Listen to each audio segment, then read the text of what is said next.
তার উনি পরিচয় দিচ্ছে না, উনি আমার মারানো শুরু করতে পারেন না।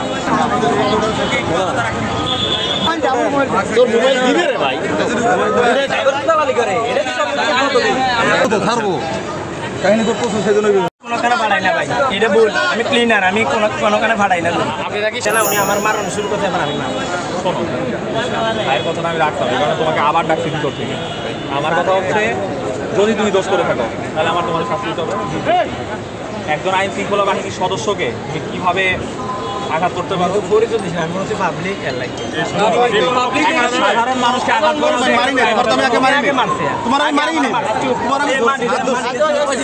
মরলে মাটি গস্ত না, উনি আগে আমার মারা। আমার কিছু করার থাকলে আমি করতে পারতাম। এটা করছো, এটা ঠিক আছে। ভালো কাজ করবেন, এটা সব বড় ভালো কাজ করবেন। আমি ওদের সাথে কথা বলতে বলতে আপনার লোক যদি না আসে, আমার কিছু করার থাকবে না। তোর মোবাইল দিবে রে ভাই, জায়গা নাই রে ভাই, আইসে দিতে হবে। ইব্রাহিম ভাই ডেকেন না আপনি, আমি আইসে কি আর আচ্ছা আচ্ছা আইসে দেন ইব্রাহিম ভাই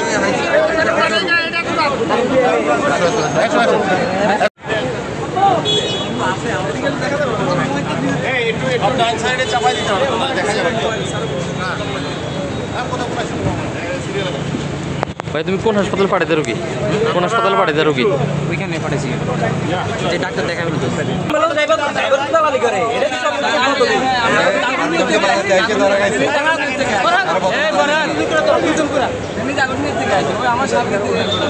মানে তুমি কি করো দালালি কোন মানে কি একদম পিছনে যা, ছাড়েন না ছাড়বো তো ছাড়বো কাহিনী করতেছো সেজন্য না না না কাহিনী করবা ধরা খাবা। 11 12 13 এটা বক্তব্য দিব তো আনুষ্ঠানিক। কোনোখানে ভাড়াই না ভাই, এটা ভুল। আমি ক্লিনার, আমি কোনোখানে ভাড়াই না।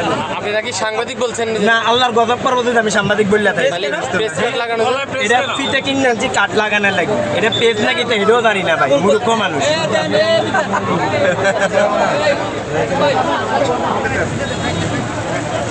সরেন তো সরেন সরেন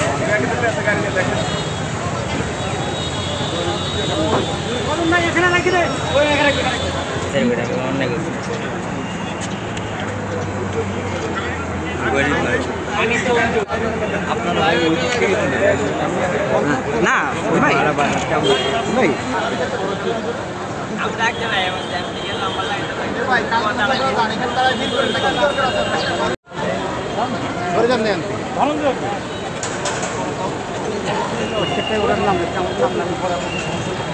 লাগাই দিছে।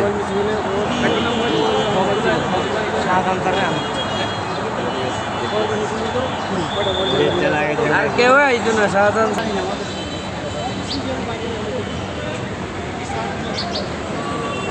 আসসালামু আলাইকুম। আজকে আমরা আসলে র্যাবের সাথে যৌথভাবে আমাদের কুমিল্লা জেলা প্রশাসনের পক্ষ থেকে আমাদের বিজ্ঞ জেলা প্রশাসক এবং বিজ্ঞ জেলা ম্যাজিস্ট্রেট স্যারের নির্দেশনায় আমরা অভিযান পরিচালনা করলাম এবং অভিযানে আমরা র্যাবের সহায়তায় মোটামুটি 11 জনকে আটক করেছি, টোটাল 11 জন, এবং 11 জনকে 10 থেকে 20 দিন বিভিন্ন মেয়াদে আমরা তাদেরকে আইন অনুসারে আইন মতে আমরা তাদেরকে সাজা প্রদান করেছি, বিনাশ্রম কারাদণ্ড প্রদান করেছি।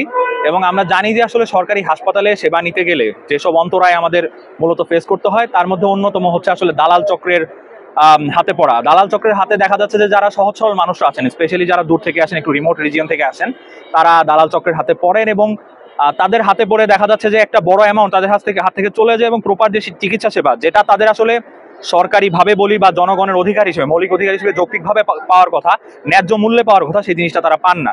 তো সেই জিনিসটা তারা যাতে পান এবং দালাল চক্রের হাত থেকে যাতে রক্ষা পান এবং হাসপাতালের কার্যক্রম প্রপারলি চলে, মানুষ যাতে তাদের যে অধিকারলব্ধ স্বাস্থ্যসেবা সেটা নিশ্চিতভাবে পায়, তো সেই জিনিসটা নিশ্চিতকল্পে আমরা এই অভিযানটা পরিচালনা করেছি এবং ভবিষ্যতে আমাদের এই ধরনের অভিযান অব্যাহত থাকবে। এই দূরত্ব যদি বন্ধ হয় মনে হচ্ছে কি আসলে হাসপাতালে শৃঙ্খলা ফিরবে কিনা? হাসপাতালে শৃঙ্খলা ফেরানোর ব্যাপারে যদি আমরা বলতে চাই তাহলে এই জিনিসটা হচ্ছে একটা কন্টিনিউয়াস প্রসেস, ধারাবাহিক প্রক্রিয়া, এবং এই ধরনের প্রক্রিয়া আমরা আসলে দেখা যাচ্ছে সবসময় পরিচালনা করে আসছি। আমাদের কাজ হচ্ছে যত দিন যাবে জিনিসটা যেন নিচের দিকে যেতে থাকে। একটা অবস্থায় অবশ্যই এমন একটা দেশ আমরা চাবো, এমন একটা স্বাস্থ্য ব্যবস্থা আমরা চাবো যেখানে কোনো দালাল থাকবে না, ব্যাপারটা শূন্য হয়ে আসবে এবং আমাদের সবার প্রচেষ্টায়, শুধুমাত্র আইন শৃঙ্খলা বাহিনী না, আমাদের সকলের প্রচেষ্টা, জনগণের সচেতনতা সবকিছু মিলিয়ে এবং আপনাদের সাহায্য অবশ্যই লাগবে। আমাদের সবকিছু মিলিয়ে আমরা আশা করি যে এই জিনিসটা ভবিষ্যতে সম্ভব। ভাইয়ের তো এলাম আছে তারা কত টাকা কি করে এলাম